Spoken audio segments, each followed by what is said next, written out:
नमस्कार स्टूडेंट्स, मैं काव्य देवेंद्र और आप सभी का स्वागत है मैथ्स बाय काव्य देवेंद्र के अंदर।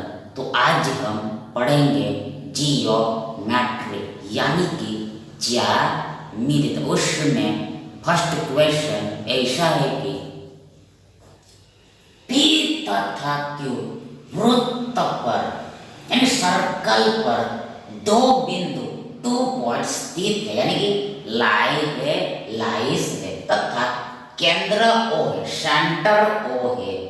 वृत्त के लघु चाप पर यानी कि माइनर आर्क पर बिंदु R स्थित है जो कि विशेष बिंदु P और Q के बीच में यानी बिटवीन में स्थित है।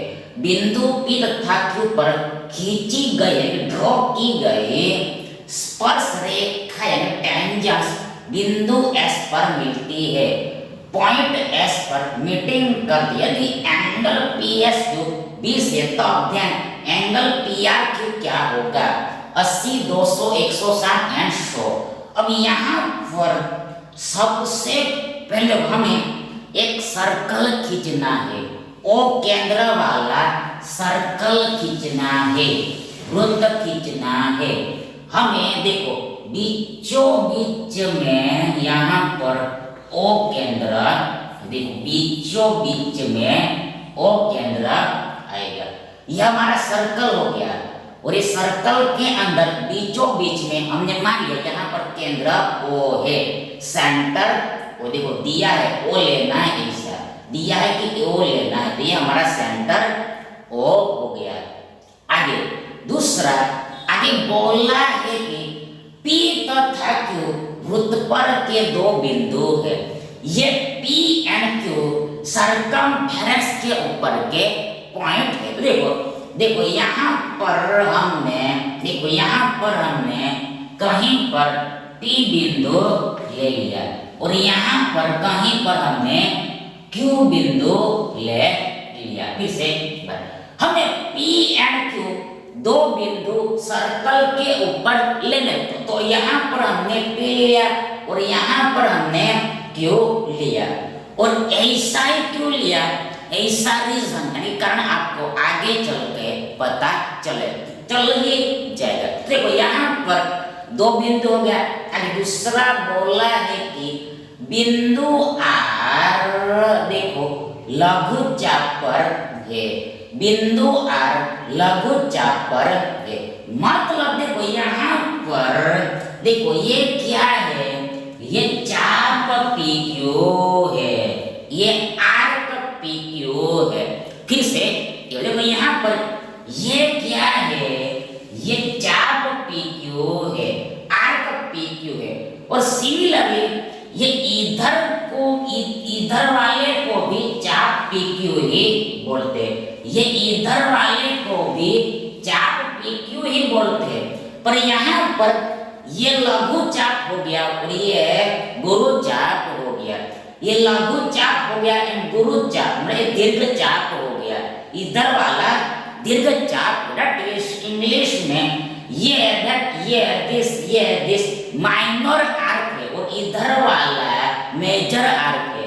इधर वाला माइनर आर्क है और इधर वाला मेजर आर्क है। तो हमें माइनर में R बिंदु लेना है, लघु चाप में बिंदु R लेना है। मतलब ये लघु चाप है तो इस पर कहीं पर R बिंदु लेना है, मतलब P एंड Q के बीच में लेना है। R जो पॉइंट लेना है वो बीच में लेना है। देख R बिंदु हमें लेना है तो ये बीच में लेना है, P एंड Q के बीच में, बिटवीन P एंड Q लेना है, टैग करना है। इसलिए देखो सपोज P R बिंदु यहाँ कहीं पर है, R बिंदु यहाँ कहीं पर है, P एंड Q के बीच में, P एंड Q के बीच में, मतलब लघु चाप PQ के बीच में है, माइनर R के बिटवीन में है। कौन? ये R पॉइंट। तो आगे बोला है कि कहा है कि बिंदु P तथा Q पर खींची गई स्पर्श रेखाएं बिंदु S पर मिलती है। मतलब अब हमें देखो यहाँ पर स्पर्श रेखा खींचनी है और यहाँ से भी स्पर्श रेखा खींचनी है। फिर से अब हमें ये P एंड Q से हमें दो स्पर्श रेखाएं खींचनी है। तो टू टेंजेंट ड्रॉ करना है। टू टेंजेंट ड्रॉ कर देखो ये हमारा एक टेंजेंट हो गया और ये दूसरा टेंजेंट हो गया। देखो ये दोनों टेंजेंट S पर मिलते हैं, ये इंटरसेक्टिंग पॉइंट S है। इसका नाम इसे देखो यहाँ पर ये जो QS है ये Q बिंदु पर स्पर्श रेखा है, टेंजेंट है। मतलब ये लाइन Q बिंदु को ओनली टच कर रहा है, छू रहा है, टच कर रहा है, छू रहा है, इसलिए स्पर्शक हो गया। अब सिमिलरली ये SP P पर टच कर रहा है, P पॉइंट पर टच कर रहा है, केवल छू रहा है, ओनली टच कर रहा है, ओनली स्पर्श, इसलिए इसको स्पर्श रेखा बोलते हैं, यानी स्पर्शक बोलेंगे टेंजेंट बोलते हैं। केवल एक बिंदु को है छुए, मतलब इसको काटना बोलते हैं, इसको काटना बोलते हैं और इसको छूना मतलब इसको स्पर्शक बोलते हैं। ये छेदक रेखा हो गया जबकि ये स्पर्श रेखा हो गया। तो ये भेद होता है, डिफरेंस होता है, तब डिफरेंस होता है, भेद होता है, अंतर होता है। अब आगे दूसरा कहा है कि बोला है कि एंगल PSQ यानी PSQ यानी ये वाला एंगल का मान 20 अंश है। फिर से एंगल PSQ चाहे तो QSP ये वाला एंगल 20 का है, 20 का है। और दूसरा बोला है कि एंगल PRQ क्या होगा, PRQ एंगल PRQ क्या होगा, एंगल PRQ क्या होगा। मतलब यहाँ पर हमें P एंड R को ज्वाइंट करना है, Q एंड R को ज्वाइंट करना पड़ेगा। देखो ये एंगल PRQ कब बनेगा, जब हम PR को जोड़ेंगे एंड R एंड Q को जोड़ेंगे तब ये PRQ एंगल बनेगा। देखो PRQ मतलब ये वाला एंगल हमें निकालना है, आउट करना, उल्टा कहो हमें QRP ये वाला एंगल आउट करना है, निकालना है।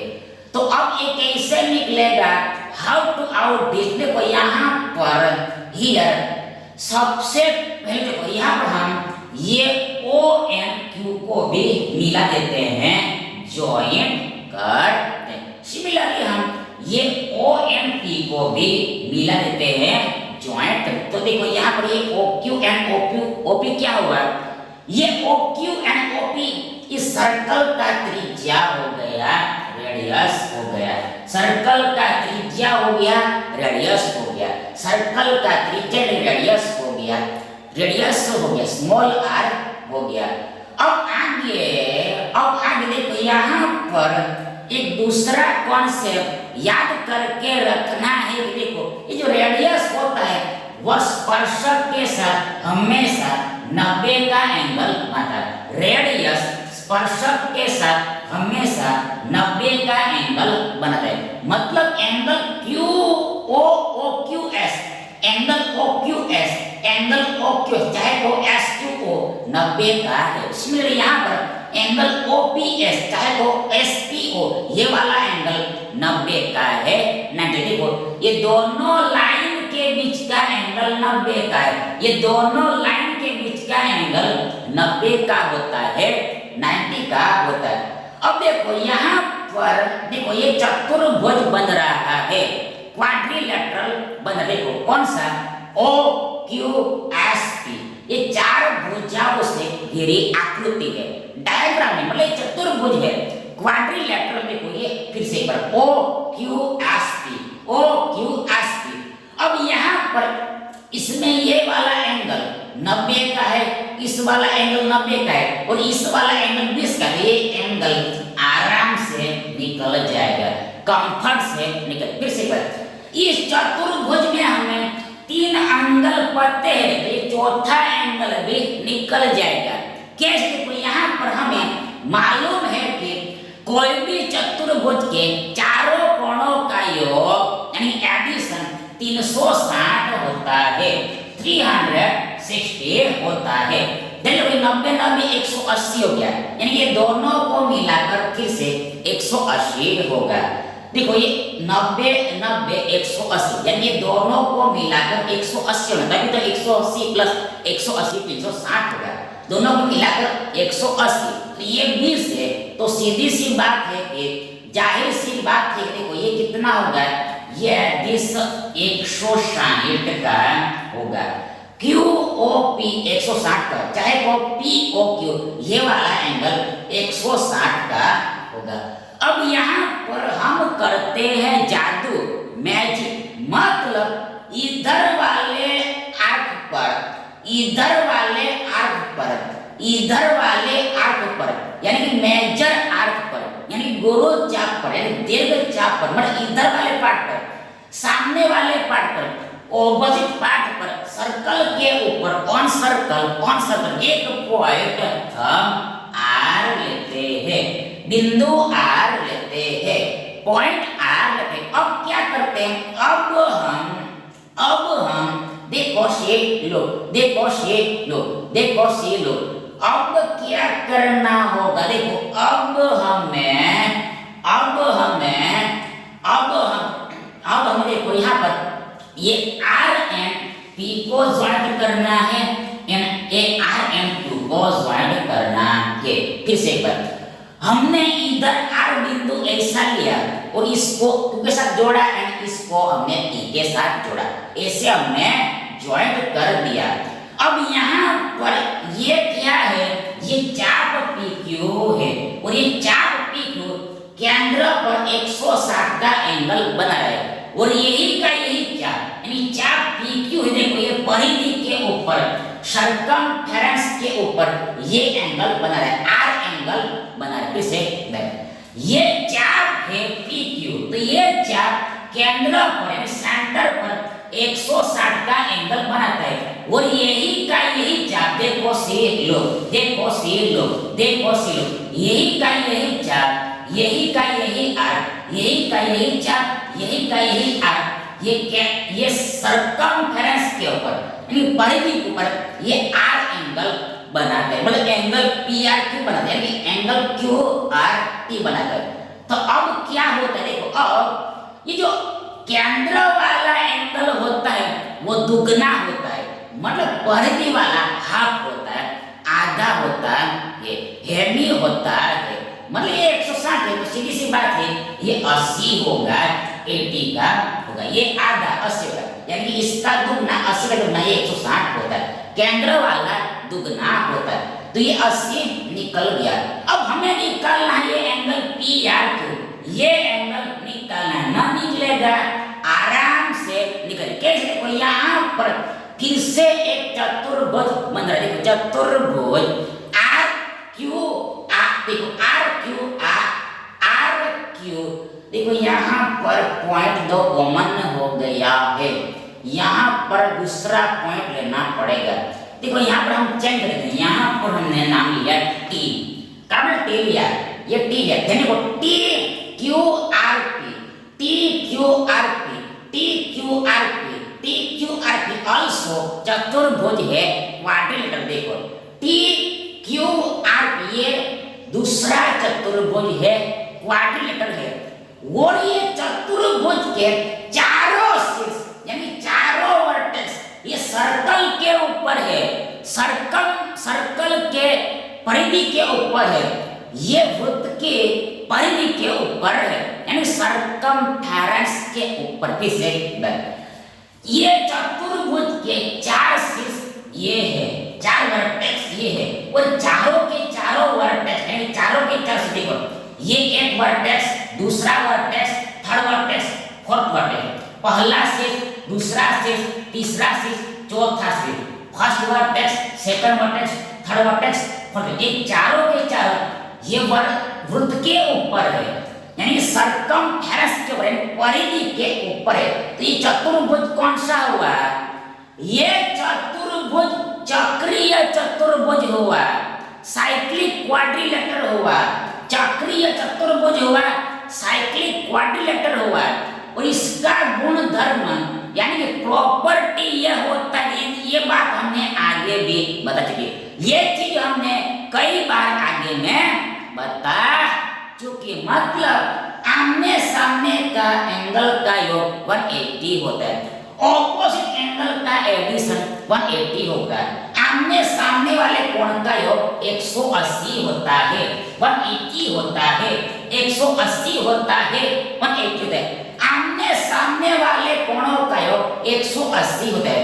मतलब ये एंगल और ये एंगल का योग 180 होगा। सिमिलरली ये एंगल और ये एंगल का योग 180 होगा, 180 होगा। अब यहाँ पर ये 80 सीधी सी बात है, दिस शो अंश होगा 100 डिग्री होगा, तभी तो 100 प्लस 80 180 होगा। मतलब एंगल यानी कि कोण पी आर क्यू, चाहे को क्यू आर पी 100 का होगा, 100 का होगा। यानी दिस विकल्प डी हमारा सही विकल्प है। अगला देखिए, किसी पी बिंदु से ओ केंद्र वाले वृत्त पर पीए तथा पीबी दो स्पर्श रेखाएं खींची जाती है। यदि ओपे वृत्त के व्यास के बराबर है, यानी कि सर्कल के डायमीटर के इक्वल है, तो एंगल एपीबी क्या होगा? 45, 30, 90 एंड 60। अब यहाँ पर सबसे पहले यहाँ पर हमें सर्कल खींचना है, ओ केंद्र वाला सर्कल खींचना है, ओ केंद्र वाला सर्कल खींचना है। मतलब बीचों बीच में ओ केंद्र है, ओ सेंटर हो गया। अब आगे दूसरा किसी पी बिंदु से ओ केंद्र वाले वृत्त पर पीए तथा पीबी दो स्पर्श रेखाएं है। मतलब ये सर्कल के बाहर में यानी आउटर में बिंदु पी लेना है, पॉइंट पी लेना है, बिंदु पी लेना है, पॉइंट पी लेना है। अब इससे ये सर्कल के ऊपर हम मैक्सिमम दो स्पर्श रेखा खींचते पीछे। ये सर्कल है और सर्कल के बाहर में कोई बिंदु है, तो ये बिंदु से हम सर्कल के ऊपर मैक्सिमम यानी ज्यादा से ज्यादा दो ही स्पर्श रेखा खींचते। मैक्सिमम 2 टेंजेंट ड्रॉ कर सकते। देखो पहला ऐसा आएगा, पहला ऐसा आएगा, दूसरा ऐसा आएगा। ये हमारा दो स्पर्श रेखा हो गया, यानी टेंजेंट हो गया। अब यहाँ पर देखो नाम क्या दिया है, यहाँ पर पी एंड पी, मतलब यहाँ पर हमने ए नाम दिया, यहाँ पर बी दिया। ये पी एंड पी सर्कल के ऊपर का दो स्पर्श रेखा है। अब दूसरी मेन बात देखो, ये दोनों स्पर्शक का लंबाई समान होता है, ये दोनों टेंजेंट का लेंथ इक्वल होता है। मतलब AP बराबर BP है, AP बराबर PB होता है, PA बराबर BP होता है। ये दोनों का लेंथ इक्वल होता है, ये दोनों का दूरी समान होती है। इसका आगे जाके युष्ट है, देखो ये और ये दोनों इक्वल होता है। देखो ये साइड वाले भाग को नहीं देखना है, ये तो ऐसे एक्सटेंड किया जाता है जिसे दिखने में अच्छा लगे इसलिए। बाकी लेंथ यहाँ तक ही नापनी है, यहाँ तक ही नापनी है, ये साइड की कोई जरूरत नहीं है। ऐसा ना ड्रॉ करोगे आप तो अभी चलता है, पर ये ड्रॉ हो जाता है, ड्रॉ हो जाता है।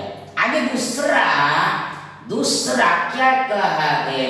दूसरा कहा है कि ओपी वृत्त के व्यास के बराबर है।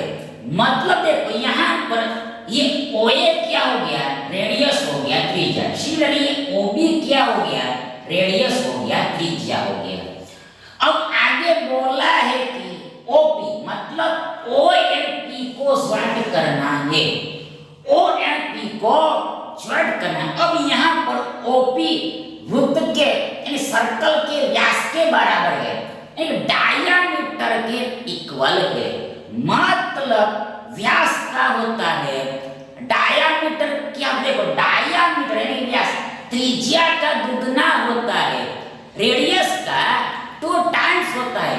मतलब ये OP बराबर 2R होगा, 2R होगा, 2R होगा। तो ये OP चाहे को P हो, O से लेकर P तक की दूरी, चाहे को P से लेकर O तक की दूरी 2R होगी। मतलब R का दुगना, त्रिज्या का दुगना, मतलब व्यास के बराबर। व्यास नहीं है एक्चुअल में, ये व्यास के बराबर है, ये व्यास के बराबर है। देखो इसका व्यास 2R होता है, 2R होगा, तो ये व्यास के बराबर, ये दूरी 2R है, 2R है, इक्वल लेंगे है। मतलब ऐसा हम लाइन खींचते यहाँ पर, ये पूरा व्यास होता है, यानी इतना इतना बराबर है, ये व्यास के बराबर है, तो ऐसा समझना है। ये 2R हो गया। अब आगे बोला है कि एंगल APB, एंगल APB यानी ये पूरा एंगल हमें आउट करना है। कैसे हमें एंगल APB चाहे वो BPA, ये पूरा एंगल आउट करना है। कैसे आउट होगा, तो देखो यहाँ पर इस एंगल को हम थीटा मान लेते हैं। देखो एंगल APO चाहे वो OPA, देखो एंगल APO चाहे वो OPA, यानी ये छोटे एक टुकड़े को हम थीटा ले लिया, एक टुकड़े को एक इसको हम थीटा लिया, यानी ये इतना एंगल थीटा माना हमने, ये इतना एंगल थीटा एज्यूम कर दिया। अब हम ये थीटा की वैल्यू निकालनी है। कैसे निकलेगी, देखो यहाँ पर ये ट्रायंगल बन रहा है, देखो ट्रायंगल OAP चाहे वो POA चाहे वो AOP, ये एक त्रिभुज बन रहा है, ट्रायंगल बन रहा है। अब इसमें देखो ये त्रिज्या होती है, वो स्पर्शक के साथ 90 का एंगल बनाती है। ये त्रिज्या होती है, ये स्पर्शक के साथ 90 का एंगल बनाती है। मतलब एंगल OAP 90 का, एंगल OBP 90 का है, 90 का है। अब इस त्रिभुज में देखो ये 90 का एंगल है, एक एंगल 90 का है, मतलब ये त्रिभुज का प्रकार समकोण हो गया, that is right angle triangle हो गया, राइट एंगल हो गया। तो ये 90 के सामने वाली भुजा कर्ण होती है, हाइपोटेनस होती है, मतलब ये OP कर्ण है, हाइपोटेनस है, OP कर्ण है, हाइपोटेनस है। अब मैं थीटा निकालना है, देखो यहाँ पर ये साइड एंड ये साइड में पता है, हमें कर्ण पते हैं एंड ये एक भुजा पते है, हमें कर्ण पते हैं एंड ये एक भुजा पते है, मतलब थीटा के सामने वाली भुजा पति है, थीटा की ऑपोजिट साइड में पता है। यहाँ पर हम लगा देते हैं ये थीटा के लिए sine theta, sine theta, theta के लिए लगाया हमने साइन।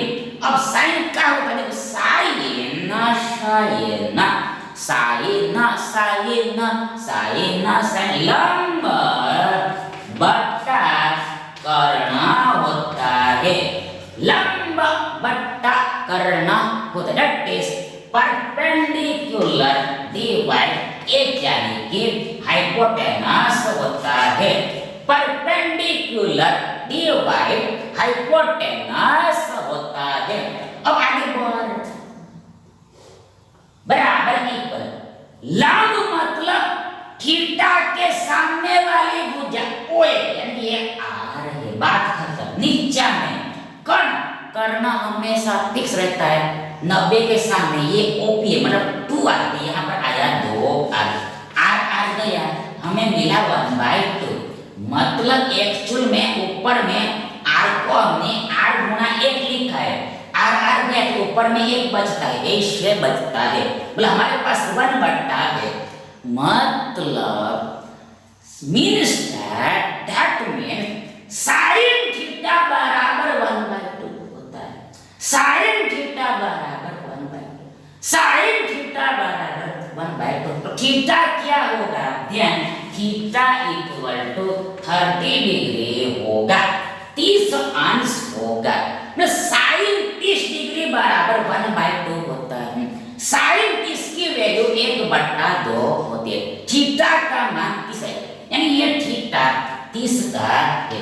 अब हमें तो निकालना है पूरा एंगल APB, हम ये पूरा एंगल निकाल, ये तो निकला इधर वाला है, तो इधर वाला कैसे निकलेगा, हाउ टू, ये इधर वाला कैसे निकलेगा, हाउ टू आउट। देखो यहाँ पर ये दो, देखो यहाँ पर 2 त्रिभुज बन रहे, देखो पहला OAP, दूसरा OBP, देखो पहला OAP, दूसरा OBP, ये 2 त्रिभुज है। अब ये दोनों त्रिभुज को आप गौर से देखो, ये दोनों सम त्रिभुज है, यानी कि एकरूप है, यानी सर्वांश है, यानी कॉन्ग्रुएंट है, यानी कॉन्ग्रुएंस है, मतलब ये एक दूसरे का फोटोकॉपी, मतलब ये ओवरलैपिंग हो रहा है। देखो इसको उठा के आप इस पर रख दोगे या फिर इसको उठा के आप इस पर रख दोगे तो ये दोनों मैच हो जाएगा, एक दूसरे में समा जाएगा, लीन हो जाएगा, यानी ओवरलैप हो जाएगा, मतलब ये एग्जैक्टली डुप्लीकेट है, एक दूसरे का नकल ही है, एक दूसरे का नकल ही है, कॉपी ही है, कॉपी ही है, कॉपी है, डुप्लीकेट है, यानी नकल है। देखो कैसे, देखो इसको उठा के हमने इस पर रखा, ये 90-90 मैच हो गया, खत्म बात खत्म। देखो यहाँ पर देखो, यहाँ पर साइड से देखना पड़ेगा, भुजा से देखना पड़ेगा। देखो इसमें देखो यहाँ पर देखो ये ट्रायंगल और ये ट्रायंगल है, देखो इसमें ये क्या है, ये साइड त्रिज्या है और ये साइड इसमें क्या है, ये भी त्रिज्या है, यानी ये दोनों बराबर है, बात खत्म। ये दोनों त्रिभुज में एक भुजा बराबर है, दूसरे ये तो हमने ऑलरेडी कर लिया, ये दोनों टेन बराबर होता है और ये तो कॉमन है, ये दोनों के लिए बराबर है, तो यानी कि दोनों में ये कॉमन, ये बराबर दोनों के लिए, ये भी बराबर, ये भी बराबर, दोनों त्रिभुज में 2 भुजा बराबर और दोनों ही त्रिभुज में ये भुजा और ये भुजा बराबर, यानी ये दोनों त्रिभुज में संगत भुजा बराबर है, कॉरेस्पॉन्डिंग साइड्स इक्वल है, कॉरेस्पॉन्डिंग साइड्स इक्वल है, कॉरेस्पॉन्डिंग साइड इक्वल है। तो यहाँ पर क्या होगा, तो यहाँ पर ये दोनों त्रिभुज ट्रिपल एस के नियम से, यानी साइड भुजा के अकॉर्डिंग, इस नियम से ये दोनों त्रिभुज सर्वांशम हो जाएगा, यानी कॉन्ग्रुएंट होगा, क्योंकि देखो मतलब देखो संगत भुजा इक्वल है, इसलिए इसके संगत भुजा ये है बराबर है, इसके संगत भुजा ये दोनों बराबर है, मतलब संगत भुजा बराबर होनी चाहिए, इसके संगत ये बराबर, इसके संगत ये बराबर, ये दोनों में ये तो कॉमन है, ये तो दोनों के लिए बराबर है। तो ये ट्रिपल एस के नियम के हिसाब से ये दोनों त्रिभुज सर्वांशम यानी फोटोकॉपी है। तो इसमें ऑल्सो क्या होगा, ध्यान, कॉरेस्पॉन्डिंग एंगल भी इक्वल होगा, संगत कोण भी बराबर होगा, कॉरेस्पॉन्डिंग एंगल भी बराबर होगा, इन संगत कोण भी बराबर होगा। मतलब यहाँ पर हमें साफ दिखाई दे रहा है कि ये एंगल के संगत ये एंगल बराबर होगा 90। सिमिलरली ये एंगल के संगत ये एंगल है बराबर होगा, यानी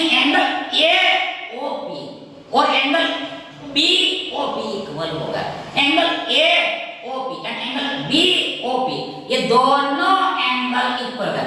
सिमिलरली ये भी एंगल इक्वल होगा।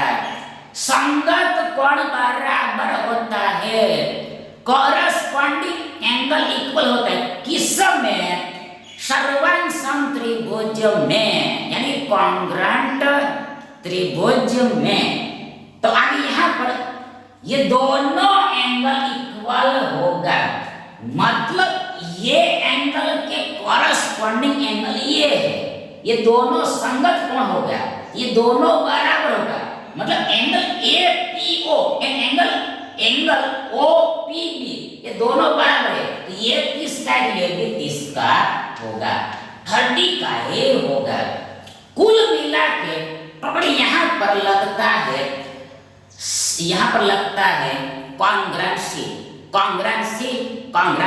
सर्वांग क्षमता,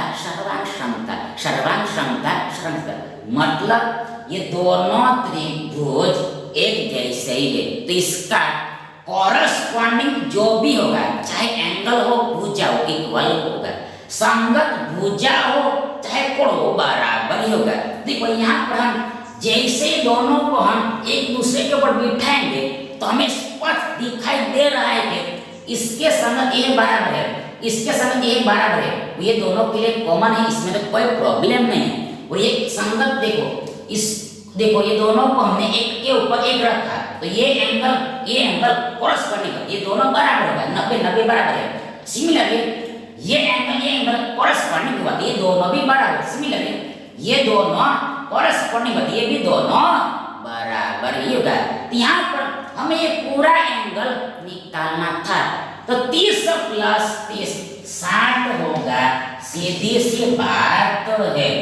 यानी एंगल ए पी बी चाहे को बी पी, देखो यहाँ पर ये निकालने को बोला था, ए पी बी 60 होगा, 60 का होगा, 60 होगा 60 का होगा, मतलब विकल्प डी हमारा सही विकल्प है।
नेक्स्ट देखिए,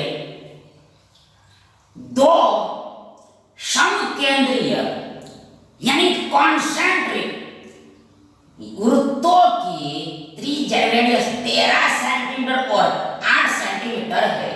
ए बी बड़े वृत्त का यानी बिग सर्कल का व्यास यानी डायमीटर है, तथा बी डी छोटे वृत्त यानी स्मॉल सर्कल के बिंदु डी यानी पॉइंट डी पर खींची गई ड्रॉ की स्पर्श टेंजेंट है, जो बड़े वृत्त को बिंदु ई पर मिलती है, बिंदु ई पर काटती है, मतलब बिंदु ई पर मीटिंग करती है। तो एडी की लेंथ क्या होगा, एडी का लंबाई क्या होगा, 20 centimetre, 19 centimetre, 18 centimetre and 17 centimetre. सबसे पहले यहाँ पर हमें डायग्राम ड्रॉ करना है। देखो यहाँ पर हमें दो सर्कल, देखो एक बड़ा सर्कल हो गया आगे, दूसरा इसमें छोटा सर्कल हो गया। हमने दो सर्कल लिया, एक बड़ा सर्कल एक दूसरा छोटा सर्कल।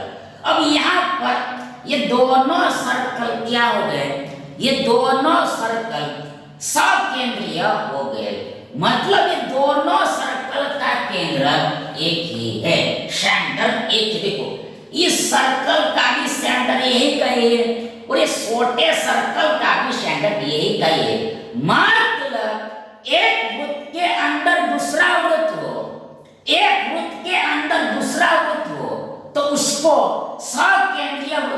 बोलते हैं, कॉन्सेंट्रिक सर्कल बोलते हैं, कॉन्सेंट्रिक सर्कल बोलते हैं, कॉन्सेंट्रिक सर्कल्स बोलते हैं। अब यहाँ पर त्रिज्या की बात बाद में चलिए आगे बोला है कि AB बड़े वृत्त का व्यास, देखो ये हो गया हमारा AB, this is AB, this is AB, this is AB, देखो ये AB बड़े वृत्त का व्यास हो गया, डायामीटर हो गया, मतलब सर्कल के ऊपर के दो बिंदुओं को हमने जोड़ा और अल्सो केंद्र में से लाइन पास हो रहा है, गुजर रहा है, उसको क्या बोलते हैं, उसको व्यास यानी कि डायामीटर, व्यास जो होता है वो सबसे बड़ी जीवा होता है, बिगेस्ट कॉर्ड होता है। अब आगे दूसरा बोला है कि बीडी छोटे वृत्त के बिंदु D पर खींची गई स्पर्शरेखा जो बड़े वृत्त को बिंदु E पर मिलती है, मतलब देखो ऐसा एक लाइन जाएगा, ऐसा एक लाइन खींचना है, देखो यहाँ पर नाम देना है D और यहाँ पर देना है, देखो देखो अब क्वेश्चन को पढ़ो, देखो यहाँ पर साफ साफ बोले, देखो बीडी देखो डी कहाँ पर लेना है, डी छोटे वृत्त पर बिंदु लेना है, ये जो डी है तो डी छोटे वृत्त का पॉइंट है, ये जो डी है ये स्मॉल सर्कल के ऊपर का पॉइंट है। तो अब यहाँ पर ये डीबी यानी बीडी क्या हो गया, डी बिंदु पर स्पर्शक हो गया, टेंजेंट हो गया, किसे देखो ये बीडी क्या हो गया, ये बीडी डी बिंदु पर स्पर्शक रेखा, स्पर्श रेखा हो गया, स्पर्शक हो गया, टेंजेंट हो गया। देखो यहाँ पर ओनली छू रहा है, टच कर रहा है, छोटे वृत्त को ये लाइन बीडी ओनली छू रहा है, टच कर रहा है, बीडी छोटे वृत्त के बिंदु डी पर स्पर्शक हो गया, टेंजेंट हो गया, स्पर्शक हो गया, टेंजेंट हो गया, और इसको हमने आगे बढ़ाया, इंक्रीज किया, तो ये बोल रहे हैं कि ये बड़े वृत्त को E पर मिल रहा है, यानी यहाँ पर बिंदु E है, ये पॉइंट E लेना है, ऐसा दिया है, E1 है। दूसरा बात हमें AD निकालना है, AD लेंथ निकालना है, मतलब यहाँ पर हमें A एंड D को ज्वाइंट करना है, D एंड A को ज्वाइंट करना है, तो कैसे निकलेगा ये AD, कैसे निकलेगा, तो यहाँ पर ही यार सबसे पहले तो फर्स्ट ऑफ ऑल तो देखो हम क्या करते हैं, देखो पहले तो हम ये केंद्र का नाम O देते हैं, अपने मन से O देते हैं, यहाँ पर दिया नहीं इसलिए हम रैंडम कोई भी ले सकते, हमने नाम O दिया, ये दोनों के लिए कॉमन सेंटर है। अब आगे क्या करते हैं, अब आगे हम ये O एंड D को मिलाते हैं, देखो ये यहाँ पर 90 का एंगल बनेगा, Q Y देखो यहाँ पर ये क्या हो गया, स्पर्शक है, और ये क्या होगा, त्रिज्या, तो हमें पता है त्रिज्या स्पर्शक के साथ विद टेंजेंट 90 का एंगल बनाता है।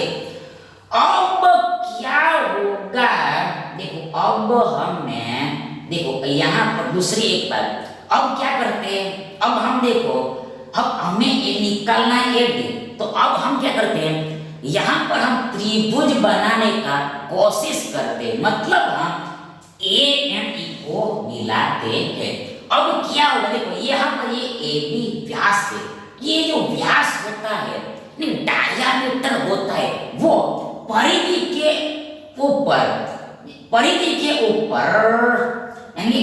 ऊपर यस 90 का एंगल बनाता है, 90 का कोण बनकर से।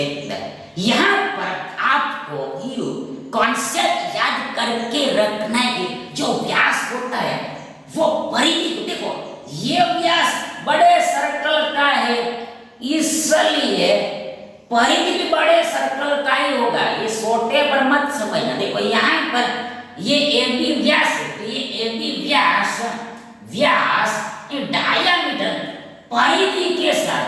परिधि के ऊपर, परिधि के साथ सर्कमफेरेंस के साथ, विद सर्कमफेरेंस, सर्कमफेरेंस के साथ, सर्कमफेरेंस के साथ 90 का एंगल बनाता है।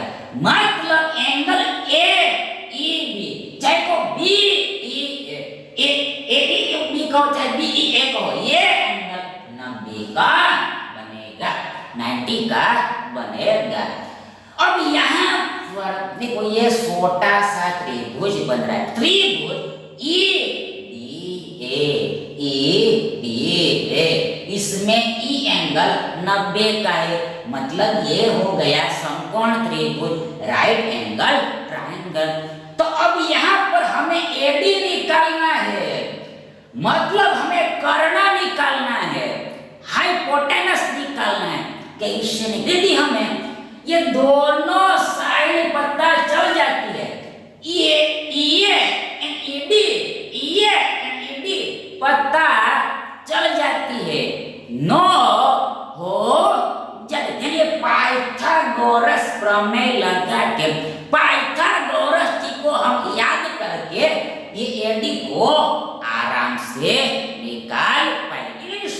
यहाँ पर हमें एडी निकालना है, कैसे निकलेगा? How to out this, how to out this. देखो यहाँ पर सबसे पहले तो फर्स्ट ऑफ ऑल तो हम ए को निकालते हैं, ये को निकालते हैं। कैसे निकलेगी ये लाइन? कैसे? देखो यहाँ पर हियर, यहाँ पर हियर, यहाँ पर हियर, हम में भी ये बड़ा ट्रायंगल को लेना पड़ेगा। ट्रायंगल ए ई बी, त्रिभुज ए बी ई, चाहे वो बी ए ई बी ई ए, इस बड़े त्रिभुज को लेना पड़ेगा। अब इस त्रिभुज में यहाँ पर तीन साइड देखो, ये पहली साइड ई बी, दूसरी साइड ए बी, तीसरी साइड ई ए। अब यहाँ पर ये जो ओ बिंदु है ए बी के ऊपर का, ये मिड पॉइंट है, मध्य बिंदु है। This O point A B का मध्य बिंदु है, मिड पॉइंट क्यू वाई। देखो यहाँ पर ये ए बी क्या है? ए बी क्या है? ये ए बी व्यास है, डायमीटर है, यानी कि ये इतना त्रिज्या होगा, इतना त्रिज्या होगा। ये AONO भी त्रिज्या होगा, रेडियस होगा। वो त्रिज्या रेडियस व्यास का आधा होता है, हाफ होता है। मतलब ये AO AB का आधा है और ये OB भी AB का आधा है। ये AO भी AB का आधा है और OB भी AB का आधा है। मतलब ये दोनों इक्वल है, AO बराबर OB है। तो इसका मतलब ये हुआ कि ये ओ एडी का मिड पॉइंट है, मध्य बिंदु है। सिमिलरली ये डी जो है, ये डी एबी का यानी बीई का मध्य बिंदु है, मिड पॉइंट है। कैसे? प्रूफ क्या? देखो यहाँ पर देखो, ये क्या है? ईबी क्या है? ये ईबी जीवा है, कोण है। ये ईबी यानी बी, ये बड़े वृत्त का जीवा है, कोण है। ये सर्कमफेरेंस दो पॉइंट को हमने जोड़ा है, यानी ए बी क्या है? कोण है, जीवा है। अब हमें पता है कि केंद्र से जीवा पर डाला गया लंब ये जीवा को इक्वली बाइसेक्ट करता है, समद्विभाजित करता है। फिर से जीवा के ऊपर केंद्र से डाला गया लंब यानी 90 का एंगल जीवा को इक्वली बाइसेक्ट करता है। दैट इज ईडी बराबर बीडी होगा, बीडी बराबर बीई होगा, बीडी बराबर बीई होगा। मतलब ये डी ईडी ईबी का यानी बीई का मध्य बिंदु है, मिड पॉइंट है। यानी कि एबी का मध्य बिंदु ओ है और ईबी का मध्य बिंदु बी है। ध्यान हमने ये ओडी को ज्वाइंट किया, point O and point D को हमने जोड़ा ही है, ऑलरेडी जोड़ा ही है, जोड़ने की आवश्यकता नहीं है। तो यहाँ पर क्या होता है, यहाँ पर क्या होता है, यदि हमने ये दोनों मध्य बिंदुओं को ज्वाइंट किया जोड़ा, तो इसका जो लेंथ होता है वो थर्ड साइड का यानी तीसरी भुजा का आधा होता है, हाफ होता है, आधा होता है, हाफ होता है। फिर से देखो यहाँ पर हम सीधा करके लिखते, ये हमारा ट्रायंगल है। देखो ये इसमें देखो यहाँ पर आपको स्पष्ट दिखाई देगा, ये हमारा त्रिभुज है। मान लो इस साइड का मध्य बिंदु ये है और इस भुजा का मध्य बिंदु ये है, देन ये दोनों को हमने ज्वाइन किया, देन ये साइड तीसरी का आधा होती है, हाफ होती है। फिर से ये त्रिभुज था हमारा और इस साइड का मध्य बिंदु ये है, इस साइड का मध्य बिंदु ये है, दोनों को हमने मिला है। तो ये जो लाइन होती है इसका लेंथ इसका थर्ड साइड का, थर्ड साइड तीसरी भुजा का आधा होता है, हाफ होता है। मतलब ये भुजा इसकी दुगनी होती है, इस लाइन की ये लाइन दुगनी होती है, ट्वाइस होती है, मतलब ये आधी होती है। सेम चीज यहाँ पर देखो, इसको ऐसा घुमा के देखो, देखो ये वाला पार्ट यहाँ पर बी पर है और ये वाला पार्ट यहाँ पर है। देखो ए ये लाइन है और ये बी यहाँ पर है, बी देखो यहाँ पर है और ई और ए यहाँ पर है और यहाँ पर डी एंड ओ है। देखो देखो देखो हो गया, ये बी यहाँ पर है, डी यहाँ पर है, ओ यहाँ पर है, ई यहाँ पर है, ए यहाँ पर है। तो ये आधा होता है, मतलब ये दुगना होगा। तो यहाँ पर ओडी क्या है, देखो ओडी क्या है, छोटे वृत्त का त्रिज्या ही तो है। ये ओडी का है, ओडी ये छोटे सर्कल का रेडियस देखो कितना दिया है, कितना दिया है, 8 दिया है। बड़े का 13 लेना है, छोटे का 8 लेना है। सीधी सी बात है, बड़े का ज्यादा आएगा, छोटे का स्मॉल आएगा। बड़े तो बड़ा का 13 हो गया और छोटे का 8 है। तो यहाँ पर ये दिस ओडी 8 सेंटीमीटर है, ओडी 8 सेंटीमीटर है। छोटे वृत्त का त्रिज्या 8 सेंटीमीटर दिया है, तो सीधी सी बात है ए 8 दूनी 16 सेंटीमीटर होगा, 16 सेंटीमीटर दुगना होगा, यानी इसका ये आधा। तो ये बात समझ के रखनी, यानी ये साइड निकल गया। अब हमें केवल निकालना है ये साइड ए डी, डी कैसे निकलेगा। देखो यहाँ पर ये देखो यहाँ पर ये बड़े वृत्त का त्रिज्या रेडियस 13 है, मतलब ये ओबी 13 सेंटीमीटर है, ओबी 13 सेंटीमीटर ये बड़े वृत्त का त्रिज्या होगा। ओबी ये बिग सर्कल का रेडियस हो गया, 13 सेंटीमीटर दिया है। तो अब यहाँ पर ये ट्रायंगल में समकोण त्रिभुज ओडीबी में, राइट एंगल ट्रायंगल ओडीबी में ये भुजा पता है, ये भुजा पता है, ये भुजा आराम से निकल जाएगी। तो इस देखो यहाँ पर देखो, इसको हम क्यों निकालेंगे, डीबी को हम क्यों निकालेंगे। देखो हमें पता है कि ये एडी बराबर डीबी है, हमने ऑलरेडी बता दिया है कि ये एडी बराबर डीबी है। तो इसका जो मान आएगा वो एडी का होगा, इसलिए हम डीबी को निकालेंगे क्योंकि डीबी यहाँ पे आराम से निकलता है। इसलिए देखो हमें निकालना था एडी और ये एडी डायरेक्ट नहीं निकलेगा और हमें पता है कि एडी बराबर डीबी है, तो ये डीबी यहाँ से हम आराम से निकाल सकते, इसलिए यहाँ पर हम डीबी निकालेंगे। तो कैसे निकले, देखो यहाँ पर ये राइट एंगल ट्रायंगल है, मतलब ये 90 के सामने वाली भुजा कर्ण होता है, हाइपोटेनस होता है। मतलब यहाँ पर ओबी क्या है, ओबी कर्ण है, हाइपोटेनस है। अब यहाँ पर लगेगा भाइयों ब्रदर्स स्टूडेंट्स डियर स्टूडेंट्स, यहाँ पर लगेगा पाइथागोरस प्रमेय, पाइथागोरस थ्योरम। तो आगे पाइथागोरस ये बोलते हैं कि कर्ण का वर्ग यानी ओबी का वर्ग मतलब 13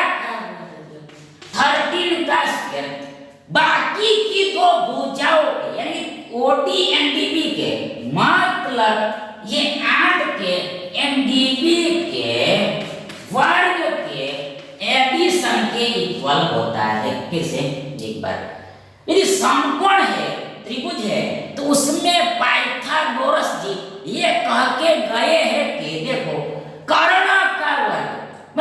13 का भाई ओबी का वर्ग बाकी की दो साइड्स के मतलब डीबी एंड ये ओडी मतलब 8 के वर्ग के एडिशन के बराबर होता है। तो आगे धार पर 13 का वर्ग 169 169 होता है 169 होता है इक्वल 8 का वर्ग 64 प्लस डीबी स्क्वायर एस है। आगे धार पर इसलिए अतः देखो यहाँ पर 169 माइनस 64 इक्वल बराबर डीबी स्क्वायर होगा 169 माइनस 64 बराबर डीबी स्क्वायर होगा। मतलब ये 64 एक्चुअल में प्लस 64 है। कोई भी संख्या साइन के साथ ही होता है पर जब माइनस होता है तब ही माइनस हम लिखते हैं यानी कि प्लस तब हम नहीं लिखते हैं। तो यहाँ पर आगे में प्लस है प्लस तो इधर आया तो माइनस 64 होगा यानी चाहे तो साइन बदलेगा प्लस का होगा माइनस चिन्ह बदल जाता है। तो आगे इधर डीबी स्क्वायर है मतलब आगे में ये प्लस का चिन्ह है ही है पर प्लस को हमने नहीं लिखा है लिखते ही नहीं। तो आगे हर 9 में से 4 गया 5 आगे 16 में से गया 10 यानी ये सब्ट्रैक्शन यानी वियोग 105 होगा और इधर वर्ग हटा तो इधर वर्गमूल चढ़ेगा यानी डीबी बराबर वर्गमूल 105 होगा रूट 105 होगा डीबी यानी डी वर्गमूल 105 होगा यानी कि वर्गमूल 105 सेंटीमीटर होगा यूनिट सेंटीमीटर वर्गमूल 105 सेंटीमीटर होगा यानी ईडी भी वर्गमूल 105 सेंटीमीटर होगा। अब हमें निकालना है एडी फिर से ही काम करना पड़ेगा फिर से पाइथागोरस की लगेंगे अगेन पाइथागोरस की लगेंगे अगेन पाइथागोरस जी लगेंगे।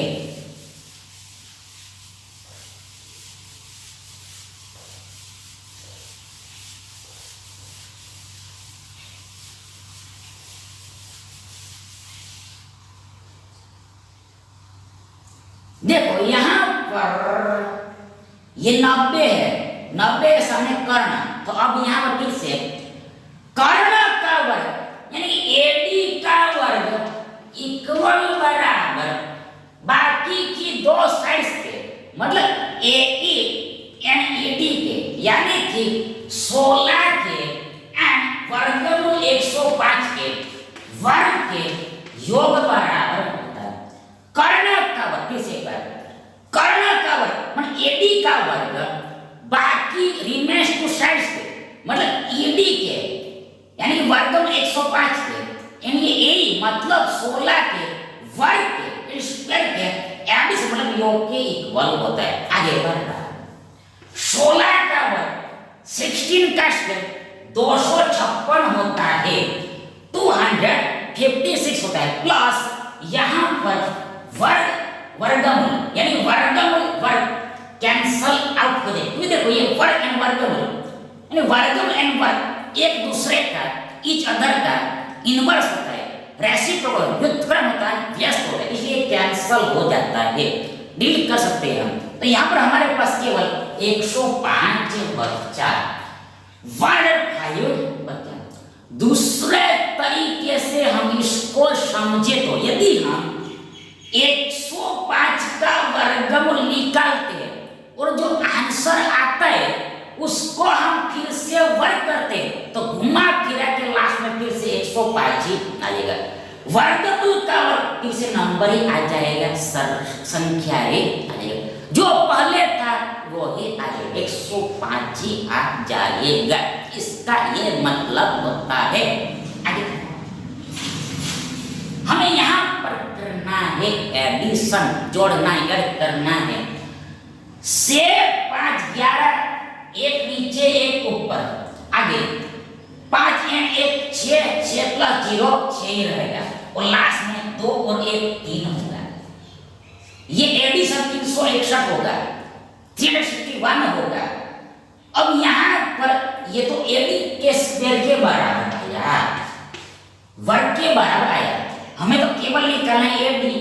एडी क्या होगा, लगाओ इधर वर्गमूल, इधर वर्ग तो इधर लगा वर्गमूल।